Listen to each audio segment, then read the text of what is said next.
ایک شخص نے شکوہ کیا کہ ہموم و دیون، بہت قرضے ہیں، غم، پریشانیاں ہیں۔ آپ نے کہا تجھے معلوم نہیں یہ الفاظ پڑھو نا صبح و شام، اللہم انی اعوذ بک من الہم والحزن واعوذ بک من العجز والکسل واعوذ بک من الجبن والبخل واعوذ بک من غلبۃ الدین وقہر الرجال۔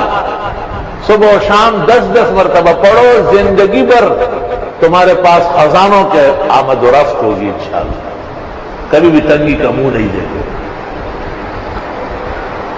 فجر کی نماز پڑھ کر اسی ہیئت پر سورۃ شورى کی آیت نمبر 19، اللہ لطیف بعبادہ یرزق من یشاء وهو القوی العزیز، کبھی بھی ناغہ نہ کرنا، دائیں ہاتھ کے پوروں سے 70 مرتبہ پڑھنا، اللہ تعالیٰ تنگی کبھی بھی نہیں دکھائے گا۔